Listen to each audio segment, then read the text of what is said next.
100% fees రాయితీతో ఏ నేర్చుకోవాలనుకుంటున్నారా? Attend quality thought gen AI test 2025. అత్యంత క్రూరమైనటువంటి ఒక మర్డర్ కేసు మీ ముందుకు నేరస్తుని ఇంతకుముందు ప్రజెంట్ చేశాం. దీనిలో ఉంచి చాలా రోజుల నుంచి మీరు ఎదురు చూస్తున్నారు. ఎటువంటి ఇన్ఫర్మేషన్ పోలీస్ నుంచి వస్తుంది, ఎటువంటి డిటెక్షన్ పోలీస్ చూపిస్తుంది. So my team operated very professionally without leaving any stone unturned. Professional పర్స్పెక్టివ్లో ఇన్వెస్టిగేట్ చేయడం జరిగింది. అతనికి ఏమాత్రం పశ్చాత్తాపం లేకుండా, ఏమాత్రం అతను చేసిన క్రూరమైనటువంటి చర్య పైన ఎటువంటి remorseless, doesn't have any guilt for doing this offense. It is rarest of rare ways a person behaves this way and kills his own wife who has walked with him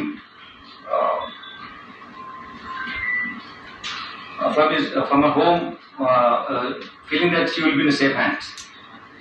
అటువంటి పరిస్థితుల నుంచి ఉన్నటువంటి ఒక మహిళను, నిస్సహాయ స్థితిలో ఉన్న మహిళను, భార్యగా ఉన్నటువంటి మహిళను ఇంత క్రూరంగా ఇతను హత్య చేశాడు.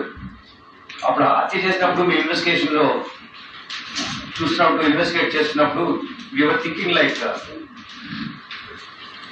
Like beachcomber, like more on the beach కదా, అయినా హత్య అనేది కనబడుతుందా, ఏమన్నా ఈ నేరం ఇలా జరగలేదా అనిపిస్తుందా, ఇంత క్రూరంగా మనిషి బిహేవ్ చేస్తారా, ఇట్లా ఉంటారా, ఇంత రేర్స్ ఆఫ్ రేర్ వేస్ లో ఒక వ్యక్తిని చంపుతారా అనేది we are really lot of things in our mind. But professional గా మేము చేయాలి కాబట్టి, ఎవిడెన్స్ కలెక్షన్స్ చేయాలి కాబట్టి ఇవన్నీ చేస్తూ దానికి తగ్గట్టుగా మాకు అడ్మిసిబుల్ ఎవిడెన్స్ ఏమి ఉండాలనేది మేము ఫోకస్గా ఉండి ఈ కేసు మా టీం మొత్తం చాలా కష్టపడి డిటెక్ట్ చేసింది. దీంట్లో సైంటిఫిక్ ఎవిడెన్స్ ఏదైతే అవసరం ఉంటుందో అవన్నీ మేము కలెక్ట్ చేస్తాం. అవి కోర్టు వారికి మేము సబ్మిట్ చేస్తాం. అంతేకాకుండా ఈ వ్యక్తి ఒక కొద్ది రోజులుగా ఇతను వాళ్ళ చేస్తున్నటువంటి ప్రవర్తన పైన కూడా మేము certain information about him that will be part of investigation. ఇతను మీకు తెలుసు, మాకన్నా ఎక్కువ పేర్లు మీకే తెలుసు, but part of formality I tell the names. పుట్ట వెంకట మాధవి, ఈవిడ నేరస్తుడు గురుమూర్తి యొక్క జీవిత భాగస్వామి, 35 సంవత్సరాల వయసు ఉంటుంది. వీళ్ళు జేపీ చెరువు అని చెప్పేసి ఉన్నటువంటి విలేజ్ లో ప్రకాశం డిస్ట్రిక్ట్ నుంచి నేటివ్ ప్లేస్, ఇక్కడ వచ్చి జిల్లలగూడలో వాళ్ళు నివాసం ఉంటున్నారు. ఇక్కడ ఇతను నేరస్తుడు గురుమూర్తి 39 సంవత్సరాలు. ఇంతకుముందు ఆర్మీలో పనిచేసి వచ్చాడు, ఫుల్ టైమ్ ఆర్మీలో సర్వ్ చేసి వచ్చాడు. వచ్చిన తర్వాత ఇక్కడ చిన్న చిన్నగా ప్రైవేట్ దాంట్లో అన్ని అక్కడ ఉద్యోగాలు చేసుకుంటూ జీవితం సాగిస్తున్నాడు సెక్యూరిటీ గార్డ్గా. ఈ క్రమంలో వీళ్ళకిద్దరు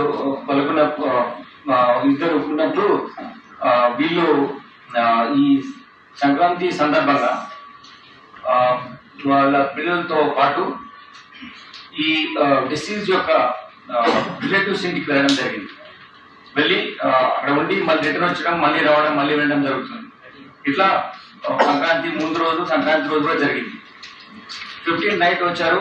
16th మార్నింగ్ రోజు ఇతను ఆవేశంతో ఇప్పుడు మా చుట్టాల దగ్గర బాగా ఉంది కదా, మంచిగా పిల్లలు అక్కడే ఉన్నారు అని మళ్ళీ అనేటువంటి అనాలోచితమైనటువంటి ఒక అనవసరమైనటువంటి దీనికి పర్పెట్రేషన్ ఉంది, దానికి ప్లానింగ్ ఉంది, పిల్లల్ని అక్కడే ఉంచేసి వచ్చాడు. ఇతని ఈ విషయాలు అకారణంగా గొడవ పెట్టుకొని అతని వైఫ్ మీద దాడి చేయాలనే ఉద్దేశంతో ఎవిడెన్స్ పిల్లలుంటే తెలుస్తుందని చెప్పేసి పిల్లల్ని వాళ్ళ చుట్టాల ఇంట్లోనే పెట్టేసి ఇక్కడ రావడం జరిగింది. వచ్చి భార్య పైన ఆ రోజు మార్నింగ్ ఆవిడని కొట్టడం స్టార్ట్ చేశాడు. తీసుకెళ్ళి గోడకు ఆవిడ తలను స్మాష్ చేశాడు, గట్టిగా కొట్టాడు గోడకి. She sustained injuries and then అంటే షీ ఫెల్ డౌన్. అప్పుడు పైన కూర్చొని గొంతు నులిమేసేసి ఆవిడ చంపడం జరిగింది. ఇది ఎలా మనకు తెలిసిందంటే ఈ జరిగిన విషయాలన్నీ కూడా తర్వాత తీసుకెళ్ళి నది అక్కడ ఉన్న చెరువులో ఎలా వేశాడు అని అన్నీ కూడా ట్యాంక్లో ఎలా వేశాడు అనే అన్నీ కూడా ఈ రోజు వస్తువు వెళ్తున్నాడు కదా, మేము అతను ఎంక్వైరీ ఎగ్జామిన్ చేస్తున్నాం, మళ్ళీ పంపిస్తున్నాం, మళ్ళీ వస్తున్నాడు. ఆ ప్రాసెస్లో ఈరోజు ఉదయం వాళ్ళ ఈ అమ్మాయి చనిపోయిన వాళ్ళ అమ్మాయి మేనమామకు ఇతను చెప్పాడు జరిగింది ఏంటి ఇట్లా అని చెప్పేసి. అతను ఆయన ముందు కన్ఫెస్ చేశాడు. ఆ కన్ఫెస్ చేసింది అతను వచ్చి మళ్ళీ మన పోలీస్ స్టేషన్ పిలిచినప్పుడు ఇలా జరిగిందని చెప్పాడు ఇదంతా. దీంట్లో ఇవన్నీ కొట్టడం జరిగిన తర్వాత ఆవిడ చనిపోయిన తర్వాత ఆవిడ్ని ఇంట్లో ఉన్నటువంటి కత్తితో ఫస్ట్ లెగ్స్ కట్ చేసి, తర్వాత 2 చేతులు, బాడీ పార్ట్ ఒకటి, దెన్ తల, ఈ 4 పార్ట్స్ కట్ చేసి వీటిని ఒక వాటర్లో పెట్టి హీట్ చేస్తాం కదా మనం చిన్నప్పుడు స్నానం చేయడానికి పెట్టుకునే అటువంటి దాంట్లో పెట్టి చిన్న చిన్న పార్ట్స్ చేసిన అన్ని పెట్టి వాటి హీట్ చేశాడు, బాయిల్ చేశాడు. తర్వాత వాటిని తీసుకున్న బాయిల్ చేసిన తర్వాత ఈ ఆ పీసెస్ తీసుకెళ్ళి even it's two I don't understand how a person can behave like this.